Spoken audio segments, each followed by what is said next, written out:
When we talk about the idea of taking action, it is within the context of understanding that it is to be without specific expectation. You can have, for lack of a better term, the expectancy that it will bring you what you need, what you require. It will increase, accelerate, and expand your joy, your creativity, your passion. But the expectation refers to the specific way in which you might envision a thing coming to fruition. And as we mentioned last night of your time, the idea is that your physical mind does not really have the capability of knowing exactly how a thing may manifest. But it does have the capability of envisioning a symbolic manifestation in its mind, in your mind's eye, that represents the idea of that particular reality that you desire, that you prefer. Now, we are not saying that what your physical mind might imagine as a picture that represents that reality you prefer cannot manifest. We are not saying that. It can, and sometimes often does, exactly as you have pictured it. But what we are reminding you of is that whatever it is the physical mind is capable of conjuring up as an image of that so-called preferred reality, that idealized reality, that desired reality, is not, even though the physical mind may think so, necessarily the highest depiction of that reality you actually desire, of that state of being. The physical mind can only imagine so much in the context of its physical reality. It is not capable of handling too much information at the same time. And it is not capable of perceiving certain things that are the domain of the higher mind. So the idea is that whatever it is you picture as a vision of the reality you prefer, you can use that as a template. You can use that as a guide. You can use that to allow yourself to feel, to identify and feel the vibration, the excitement, the passion that represents that reality. But please remember and recognize that whatever the picture is you have that is conjured from your physical mind is, to you perhaps, seeming the highest possible representation of that idea, but to the higher mind, it's the lowest possible representation of that idea. And thus then the higher mind will take that as a foundation and can go up from there and actually give you something, manifest something for you that is far greater, far more exciting, far more imaginative than you were capable of imagining with the physical mind. So that's why it is important to not insist with your expectation that the vision your physical mind conjures for you must be the way it occurs, because if you insist on it, you're actually stopping the higher mind from giving it to you in a way that might be better than you imagined. Just use it as a guide, knowing that it is the vibration the higher mind needs to key off of, to then bring to you what you are willing to allow to come to you as the actual thing that represents the state of being that you really, really would find most joyful, most beneficial, most passionate, most loving, most creative. But this idea of taking action is paramount and key into fulfilling whatever that vision represents. Be it literal or be it something that will be even better, even greater. Taking action, because you are physical beings. The idea of actually acting on your excitement is making a commitment. And it is showing, it is demonstrating to your higher mind that you are willing to commit to that reality, to that vibration, to that state of being. That you are open to receiving anything that is of that state of being. It is also being willing to look at anything within yourself. Anything at all, a belief system, a definition, an emotion, a thought, anything within yourself that needs to be processed in order for you to become a more integrated being, in order to move forward in the direction of that preferred reality, that preferred state of being. As you take actions in your life, in the direction of the things that excite you the most, you will start a process, start a ball rolling, as we say, that will unlock certain parameters within your personality construct. Certain beliefs and certain definitions will then be brought to your attention. You will be made conscious of them. And when you are made conscious of them as you take these actions, you are not made conscious of them because it is a reflection that you are stuck with it. You are made conscious of them because it is a reflection that this is what you need to deal with, so that it gives you the opportunity to move beyond it, to integrate it and move beyond it. So anytime anything like that comes up, even if you didn't expect it, it is a joyful event that gives you the opportunity to propel yourself through it and beyond it if you will act upon that circumstance in that way, from that positive point of view. Labeling it as positive, that it is there, using it in a positive way as a stepping stone to the next stepping stone. Remember, Every point, every idea is a stepping stone. And if you don't validate the one that's there, you cannot use it to get to the next one. It will be as if there is a gap. So the idea of taking action is an overall holistic process of taking steps forward in what you might typically call faith, but doesn't really require faith as you understand it. It can be a knowing, an absolute knowing that your higher mind is guiding you, and that the steps you take and the things that are presented to you in life are the things that actually, when used in a positive way, when acted on in a positive way, will get you where you actually wish to go. That's what they're there for. But they're there to give you that journey in a particular form, in a particular process that actually gives you the ability to fully appreciate and fully utilize what it is that ultimately will manifest. The process is for that reason. Taking action is for that reason. Is for learning the things you need to learn, experiencing the process you need to experience, in order that when the thing itself that might be the object of the manifestation manifests, you actually will have more capability, more appreciation to utilize it in the best possible way for all concerned. So that's what that's about. Now, we have talked about many ways of taking action, many levels of the idea of taking action on your excitement. And so we will remind you right now of a few. When we talk about the idea of taking action on your excitement, again, please remember, it doesn't mean you have to have some sort of particular life-spanning career or project in mind. You can, that's fine. But you don't have to start there if you don't have one in mind. The idea, first and foremost, is to recognize that, again, at any given moment, you have available to you a number of options of things you could do. All you have to do is look at all the options available to you and act on the one that is most exciting to you, that you have the greatest degree of ability to take action on at that moment. And if more than one seems equally exciting, then you can either take action on either and let it guide you as to whether to keep going in that direction or turn around and do the other one, or you can relabel, redefine, and re-identify the two apparently equally exciting things as simply different aspects of one larger, overriding, overall exciting things, of which those two things might simply be reflections of. It's an opportunity to consolidate and integrate the idea of your excitement and recognize connections where they exist, if two things seem equal to you in excitement. But if they do seem equal, it won't matter really which you take action on, based on the idea of which you have the greatest ability to take action on. So that's the first criteria. Choose whatever it is that is the most exciting. Secondly, that you have the greatest degree of ability to actually do something about. And take it as far as you can until you can take it no further. Then, when you reach that new crossroads, look around for what opportunities, circumstances, and situations are, once again, most representative of the most exciting thing. And choose that and act on it. Now, once again, it's not about looking for those things that you think are supposed to appear connected to what you think excites you. It's simply about following whatever is most exciting and knowing that the reason it's most exciting is because it is connected to where you want to go. That's why it's exciting. Not because it has to look like it's connected. Because very often the things that excite you the most will not necessarily appear to be connected to other things that excite you, but they may actually, in fact, be representative, moving in that direction, of the path of least resistance.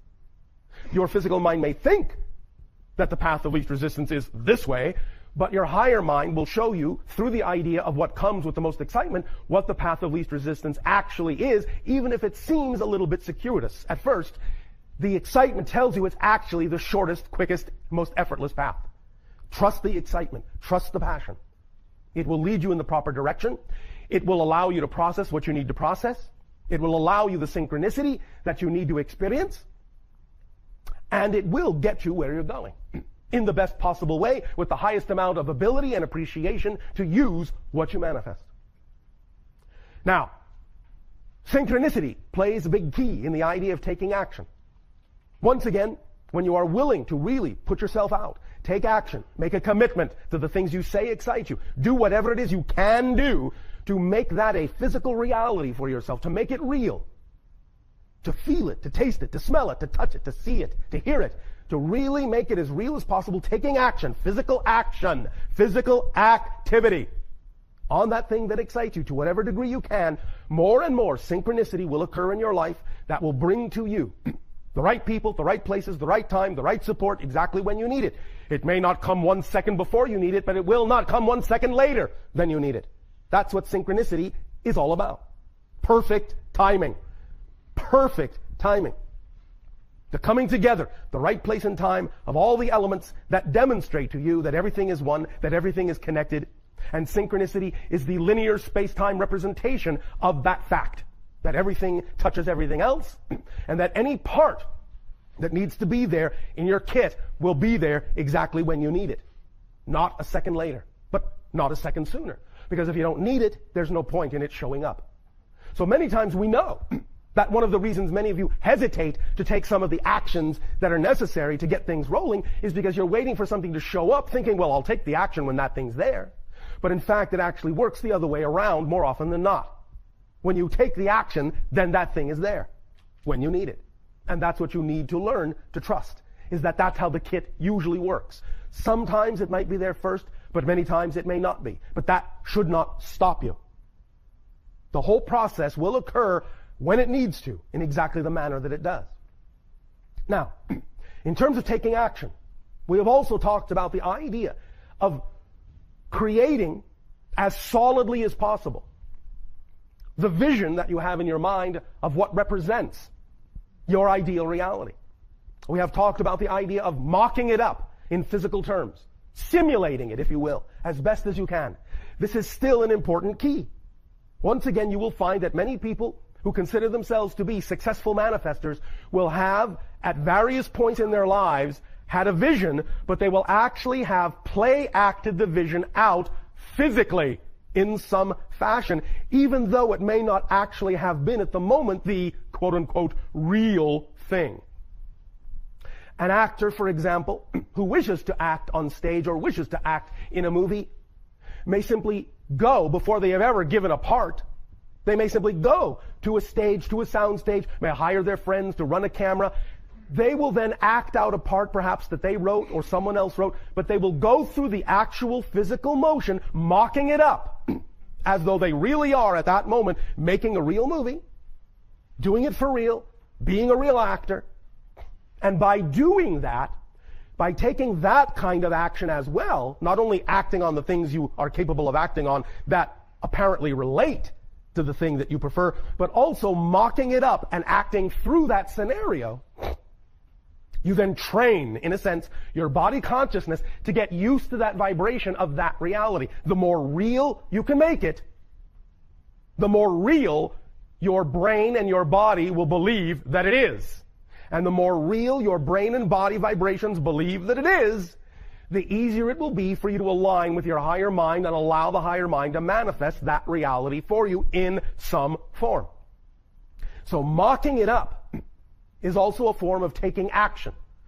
But again, we recognize that even though we have discussed this idea many times, many of you will still think we are talking metaphorically and will just do the exercise in your mind and will not actually go to the length to actually physically transform your physical environment to actually be as close a representation of the reality you prefer that you would prefer.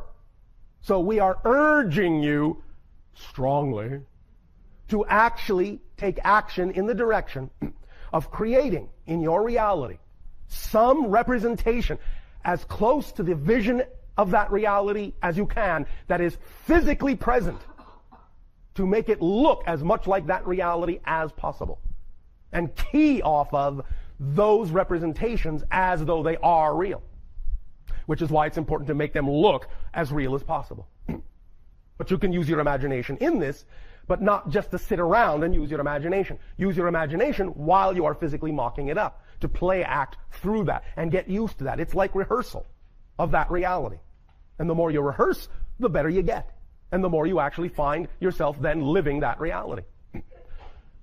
Bless you. Another variation of the idea of taking action in that vision in your mind is to pay attention very closely to the version of you see in that image you have of that ideal reality. Very often, many of you will have this image of yourself living this wonderful reality. But you will forget to pay attention to the fact that the behavior The behavior of the version of you see in that image is very different than the behavior you exhibit on a day-to-day basis.